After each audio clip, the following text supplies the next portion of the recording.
Antes da gente começar, quero convidar você que está assistindo a me acompanhar no Instagram.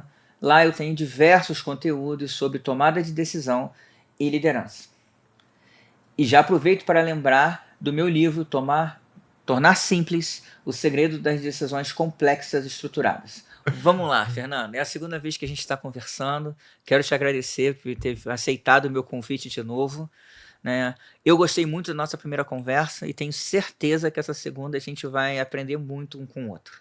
Sim, a nossa primeira conversa foi muito boa, pena que faltou tempo. Verdade. Dava para ter explorado muito mais.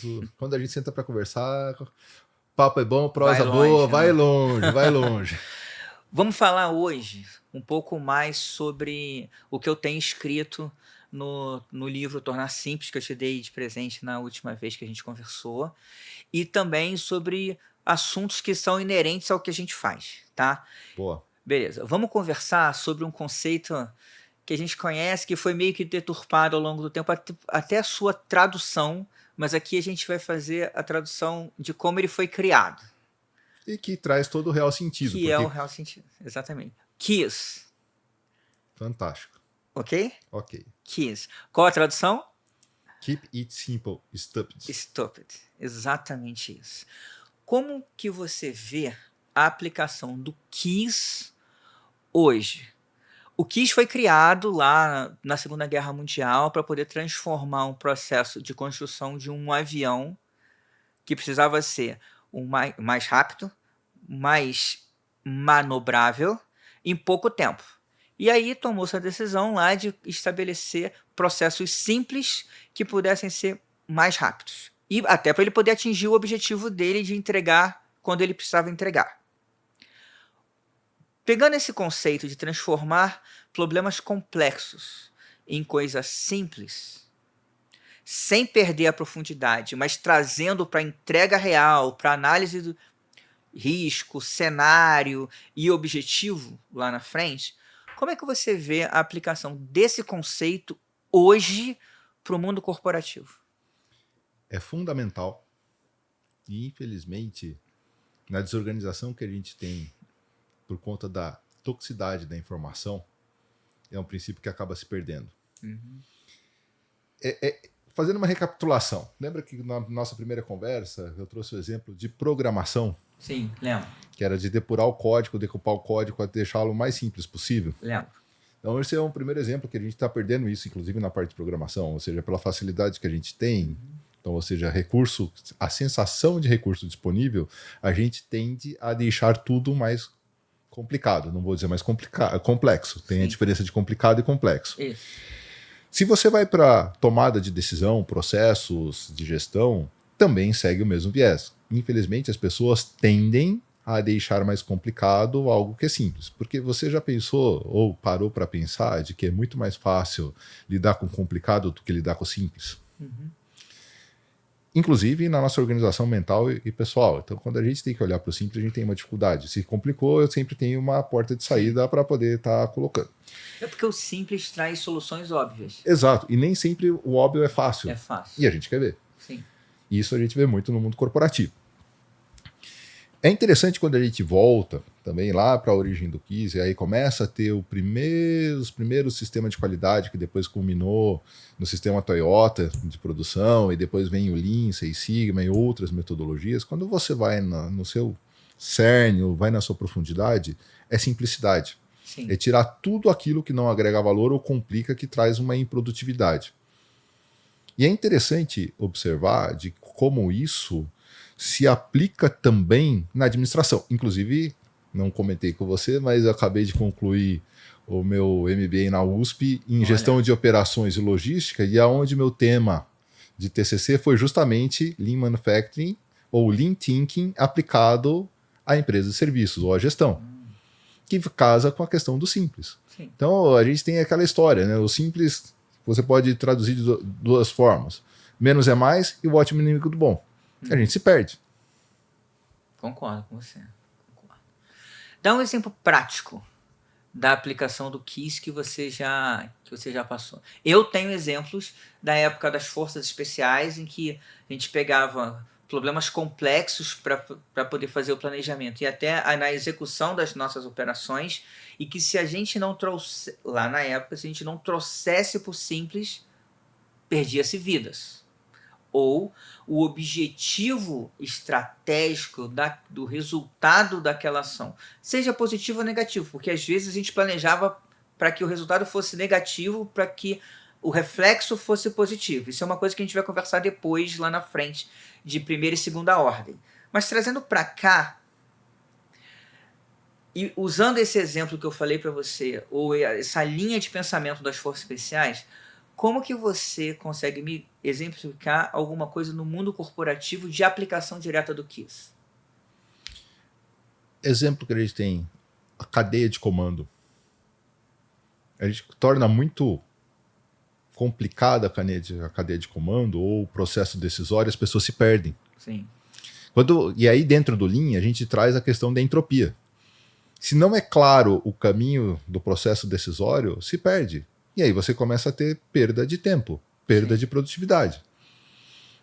Veja como a gente fala, não, as organizações enxutas, ou por exemplo, Toyota, ou como a gente tem a própria Apple, ou como coloca as startups que tomam decisões mais rápidas. Por quê? Porque a cadeia de comando é simples, o processo decisório é simples. Aí você vai para as Big Corps, e se falar do governo, que é extremamente burocrático, as coisas se perdem no caminho do processo decisório.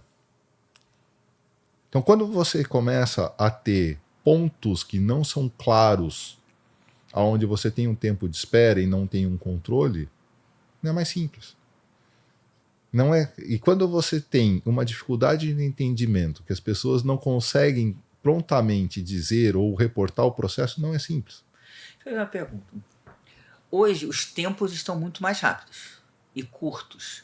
Ciclos de executivos, ciclos de empresas,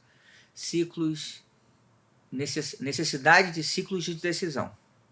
Se as pessoas ou os executivos, as decisões, não aplicam ou não privilegiam a análise das informações para poder trazer eles por simples e ainda continuam no complicado, não necessariamente no complexo, como que essa abreviação do tempo vai influenciar no resultado das empresas? Aí é uma resposta simples. Sim. Então, por exemplo, dependendo do segmento que você está atuando, a tomada de decisão pode resultar em não vender, perder uma venda. Então eu tenho uma contraproposta do cliente que eu preciso dar um desconto ou não um desconto. Se o processo decisório não é simples, você perde. Então ter a clareza de tudo, voltando no princípio que se aplica não só para processo decisório, para tudo. Se o processo não é simples, não é claro, você se perde. E aí você perde tempo. Que aí, voltando sendo repetitivo, que eu gosto muito do Lean, que é o tempo de ciclo. Então você tem claro o tempo de ciclo, ou seja, início ao fim do processo, dos pontos críticos do processo, dos gargalos do processo, para que você tenha tudo sob controle, porque é outro princípio que tem. O que se mede se controla. E você sabe onde parou e por que parou. E tem condição de manter o ritmo. Agora, você pode perder muitas coisas nesse sentido. Uma venda, uma produção, uma entrega, uma contratação, um fechamento de contrato, que não deixa de ser uma venda. Enfim, tudo está ligado ao tempo de ciclo que você tem. E no mundo dinâmico que a gente tem, cada vez mais rápido por causa da interligação, a velocidade da tomada de decisão, ou seja, o tempo de ciclo, ele tem que ser mais rápido. A tomada de decisão, voltando à questão de simplicidade, está muito ligado também à questão de toxicidade da informação ou volume de informação que você tem. Você está falando de ruído. Não só de ruído.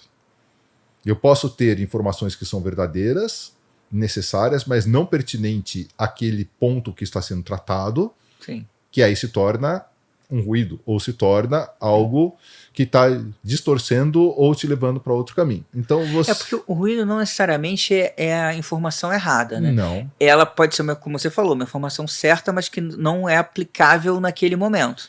Por isso que vem a clara delimitação e a delimitação e a clara fugiu a palavra agora, ou seja, você ter claramente o que você precisa para aquele momento. O diagnóstico, consciência situacional. Não, eu preciso dos claros indicadores, das claras informações que eu tenho que aplicar para aquele processo, para aquele objetivo. Tá. Tudo aquilo que for fora Uhum. disso deve ser desconsiderado. Então, Tá bom. quando você coloca o seguinte, você como militar, eu tenho Uhum. uma missão para atingir, ou, exemplo, um atirador de elite, quando ele está focado para atingir, ele pode estar sob fogo, ou pode estar acontecendo Sim. o que for ao redor dele, que ele desconsidera, faz o foco para poder estar atingindo o objetivo. Mesma coisa, quando a gente tem algo para tomar uma decisão, algo para produzir, algo para fazer, eu desconsidero todas aquelas informações que não são pertinentes ou tudo aquilo que não é pertinente àquele processo, àquela atividade, àquela tarefa e foco naquilo que é pertinente. Então eu tiro os ruídos, tiro tudo aquilo que pode ser um desvio de atenção, ou o que seja, mas que não é pertinente. Então, tratar o foco e ter a simplicidade, porque é simples, eu não preciso ter um monte de coisa. E mais, digo para você, se você tem uma página cheia de indicadores, uma página cheia de informação, está te trazendo entropia. Provavelmente uma entropia. Então, foge da simplicidade. Foge da simplicidade. O simples não é ser simplista, é o contrário, na verdade. Sim. Quando a gente torna simplista, eu estou trazendo uma dicotomia ou estou trazendo uma perda de visão, porque eu estou trazendo vieses cognitivos que talvez a gente vá falar depois, ou estou trazendo preconceitos que me tiram a capacidade analítica da situação, ou do objetivo, ou da tarefa, ou do processo, e aí eu não consigo entender o todo, e se eu não entendo o todo, eu deixo de ser efetivo. E aí, a gente faz um link para o segundo tema nosso, que é primeira e segunda ordem. Pensamentos de primeira e segunda ordem. Porque no final do dia, o KISS, quando eu transformo em simples, o KISS ele vem me ajudar no meu processo de decisão. Sim.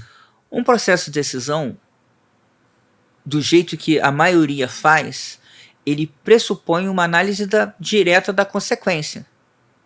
Das consequências. Das consequências. Sim. Mas a consequência mais imediata, ou as consequências mais imediatas. E não necessariamente, aí depende muito do nível de maturidade do decisor ou da empresa, da consequência da consequência. Eu estou falando do reflexo, da consequência da consequência da consequência. E eu estou falando do impacto. Vamos conversar sobre pensamento de primeira ordem, pensamento de segunda ordem. Como que você vê isso e dentro dessa sua visão, a importância também para a vida das empresas? Esse é um ponto muito importante. Pelo seguinte, para você poder pensar em primeira ordem e segunda ordem, precisa ter claro o modelo estrutural do negócio, o modelo estrutural da empresa. Porque quando você conhece na sua totalidade, você sabe o que é primário e o que é secundário. E como o secundário se torna primário. Ou como o primário se torna secundário. Então, isso depende de todo o encadeamento que você tem. O conhecimento da cadeia de gestão, ou do sistema de gestão, ele é fundamental. Nos 3 níveis dentro da empresa. Todos os níveis. Tá. Tático, operacional e estratégico. Ou vamos colocar na ordem. Estratégico, tático, operacional, descendo ou subindo. E mais, ele tem que ser vertical, como a gente falou, mas ele tem que ser horizontal. Também. Porque você precisa entender a influência entre departamentos. Eu preciso entender quem é o meu predecessor e o meu sucessor. Quando eu começo a ter a consciência vertical e horizontal, eu começo a ter claramente a minha consciência do que é primário e do que é secundário. Porque no final do dia, vamos colocar, toda empresa tem o seu grande objetivo, que é resultado. Sim, resultado. E aí não vou cair numa discussão aqui que uns dizem que é lucro, mas para mim é geração de caixa. Sim, caixa. Porque eu concordo com você. Caixa é o real. É o que conta. Porque se eu tenho caixa, eu tenho lucro. Mas necessariamente se eu tenho lucro, não necessariamente eu tenho caixa. Mas voltando ao tema do primário e secundário. Quando eu estou numa tarefa, executando uma tarefa, eu estou pensando no meu primário. Mas pode ser o secundário do meu sucessor. Sim. Ou do meu predecessor. Eu preciso conhecer a estrutura como um todo. Então, quando eu conheço o encadeamento das ações, eu começo a ter a consciência do que é secundário, e se eu estou cuidando do meu primário e sei das suas consequências, eu cuido do secundário. Pois entender o encadeamento como um afeta o outro, positivamente ou negativamente, eu vou ter condição de entender como está afetando o meu objetivo final, que é a geração de caixa. Então, aqui tem um pensamento meio que tridimensional. Tem que ser tridimensional. Eu tenho que entender o processo, como ele funciona na linha de resultado. E aí eu estou falando interno e externo. Mas eu também tenho que entender como que esse processo, ele, além da linha do resultado, ele influencia minhas partes relacionadas, seja interna ou externa. Exato. E aí tem um outro detalhe que precisa ser entendido. O pensamento tridimensional total, ele é mandatório para quem é responsável pela estratégia da empresa. Eu vou te fazer uma pergunta do nível estratégico. Só para fechar o raciocínio. Mas eu quero falar também, eu quero que você depois leve para o estratégico presidente conselho, tá? Exato. Então, o presidente, o conselho, eles têm, e o C-Level, a diretoria, tem a obrigação de ter o conhecimento tridimensional. Obrigação. Quando eu vou para o nível tático, no mínimo, é mandatório o bidimensional. E quando eu vou para o operacional, ele só tem que ter a consciência do primário. Que é a execução da tarefa. Sim. Quando eu subo no nível para o tático, ele tem o bidimensional, porque eu estou cuidando do primário e secundário.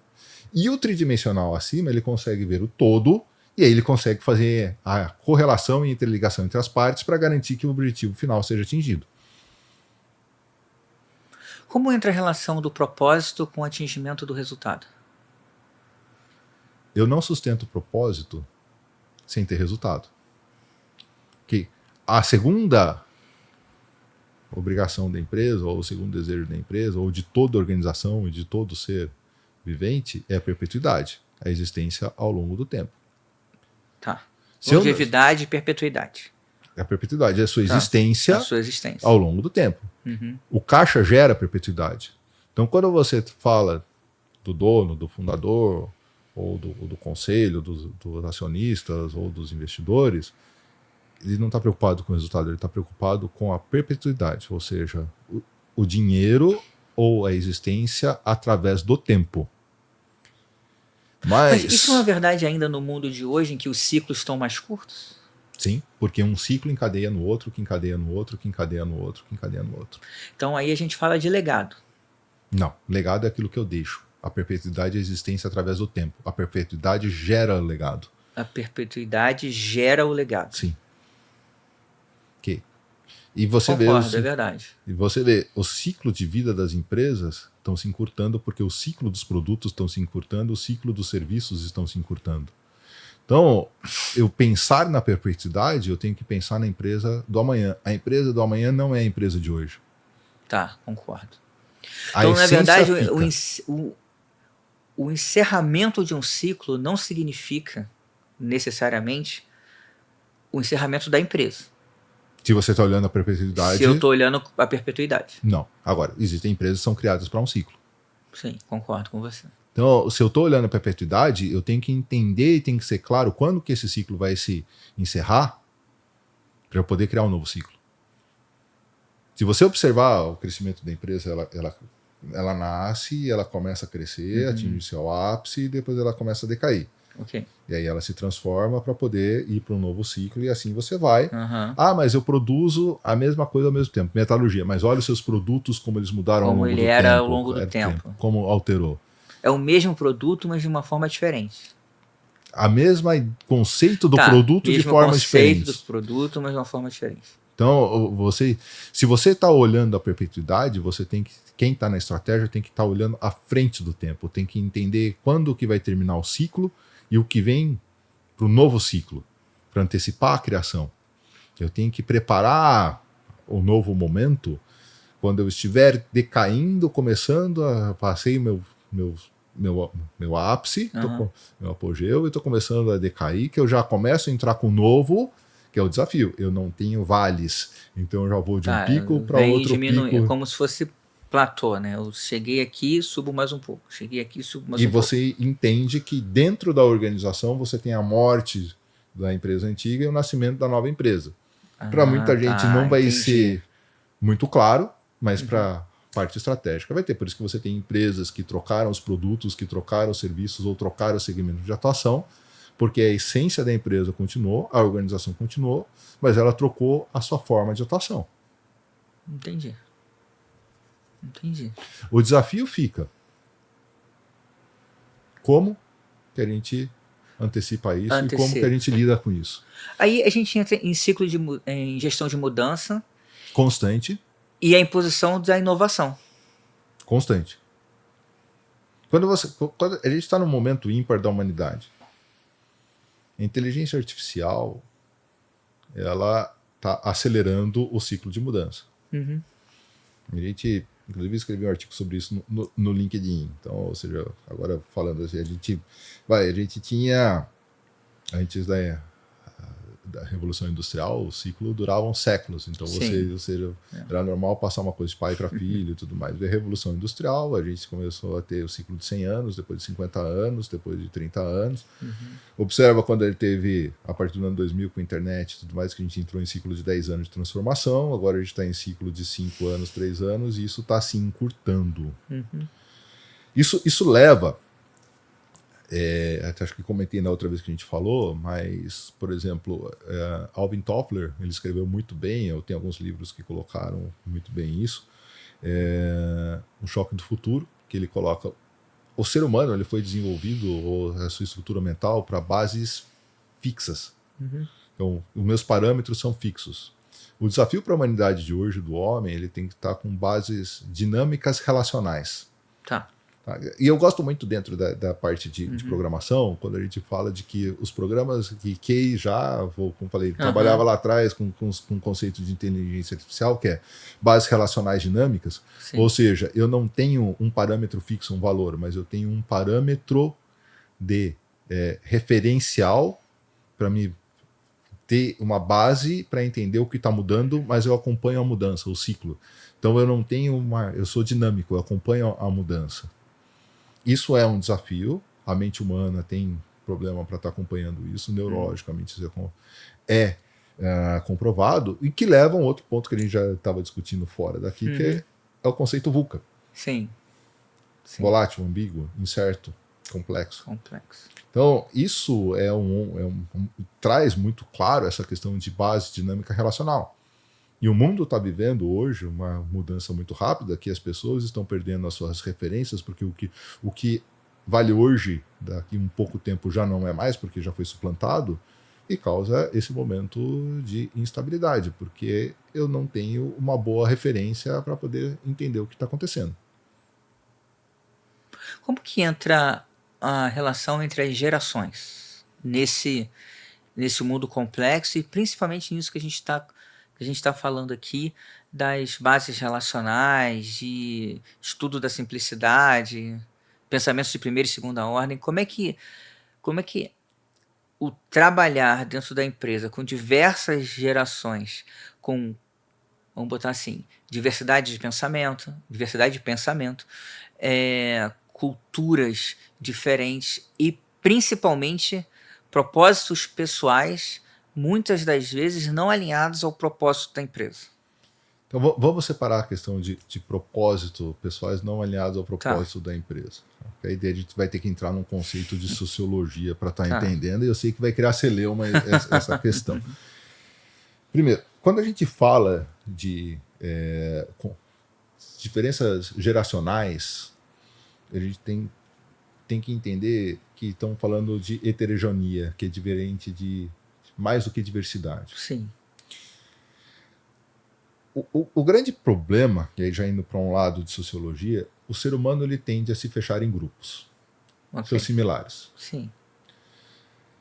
Se a gente tem bases relacionais ou bases mentais que são fixas, eu começo a ter problema de relacionamento com outras pessoas, que eu me agrupo com pessoas que pensam de maneira similar, para simplificar.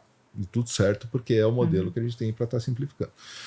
A partir do momento que a gente começa a ter uma heterogeneia, uma diversidade grande, e aí quando a gente começa a falar de conhecimento, e aí são diferentes matérias, que você tem engenheiros, financeiros, contador, eletromecânico, operador, etc. Cada um dentro do seu grupo forma o seu dialeto. Cada um dentro do seu grupo forma um modelo mental de comunicação e de interação. Veja que isso é similar entre gerações. Cada um tem uma base Sim. de um modelo mental de comunicação para que você possa estar entendendo. Se a gente tem a capacidade de entender quais são esses parâmetros, quais são aquilo que se forma no seu dialeto, no seu modelo mental, e você está aberto para poder estar falando a linguagem dele, que eu costumo dizer, atravessar a ponte, você quebra a barreira da comunicação. Sim. Então, isso pode ser aplicado tanto para diferenças geracionais, para diferenças de funções, para diferenças étnicas, para diferenças de países, nacionalidades, enfim, ou seja, a gente ter um ponto comum de consenso de comunicação. E tem um outro ponto que é básico para todo mundo, que eu coloco pela a minha experiência. Escutar verdadeiramente. Simon Sinek coloca muito bem isso claro, de que quando eu estou conversando com você, independente de quem seja você, eu não só estou te ouvindo, mas eu estou te escutando de verdade. E mais, são coisas diferentes, totalmente diferentes. E mais, eu estou te enxergando e te percebendo como ser humano que você é. Uhum. A partir do momento que eu escuto, vejo e formo uma conexão, de fato, eu não tenho diferenças geracionais, ou diferenças éticas, ou diferenças sociais, etc. Eu tenho dois seres humanos verdadeiramente se comunicando e interagindo. Há, então, o estabelecimento da comunicação pura no seu canal, como deve ser feito. Entendi. Entendeu? Então, esse é um cuidado que precisa ser feito e que leva a outra questão que a gente iria vamos discutir depois. A organização, ela pressupõe uma ordem social para poder estar existindo. Então, quando eu trato de a construção dos silos, então, dentro da organização é problema. Quase que antropológico. É antropológico, é natural ao ser humano. A organização humana, por isso que você tem grupos e subgrupos, onde os seus semelhantes tendem a se agrupar, e semelhantes não é só fisicamente, a gente tem que dizer, mas são semelhantes no seu modelo mental. Sim. De estar organizando. E se não trabalhado corretamente, quebra a empresa, quebra a cultura. A cultura deve ser entendida como todos os códigos sociais claros, formais ou não formais, não claros, tácitos, subentendidos, que visam a regulamentar o convívio social dentro daquela organização. Todo grupo tem um objetivo comum. Todo grupo, sim, concordo. Se eu não tenho um propósito, se o meu propósito não está alinhado com o propósito do grupo maior, eu não estou alinhado com o grupo. Ok. Eu começo a ter um problema.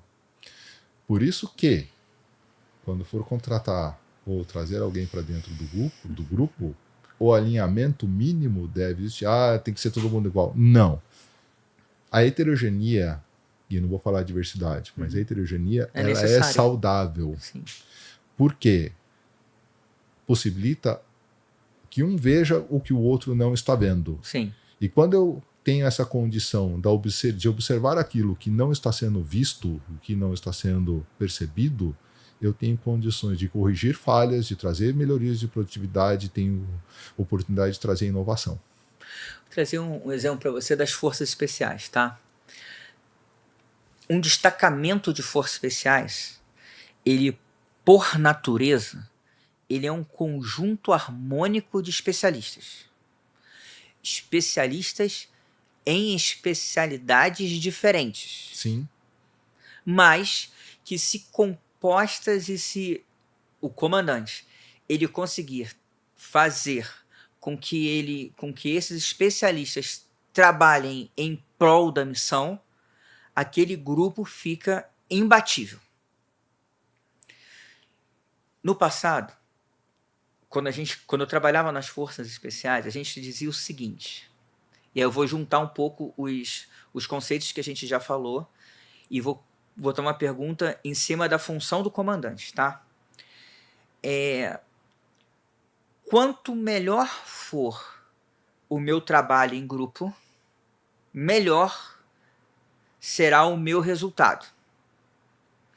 Mesmo e em função da diferença entre as especialidades. Então, nós nos transformávamos neste momento com esse entendimento em operadores de forças especiais que tinham a capacidade de transformar qualquer pessoa em forças especiais para trabalhar em prol da sua missão. Então a gente treinava a pessoa, conseguia fazer com que um grupo maior pudesse trabalhar de forma quase que a excelência para poder cumprir a missão. E um destacamento de forças especiais tinha condições, 12 homens, de treinar neste nível 1.200 pessoas em uma das doutrinas nossa de forças especiais.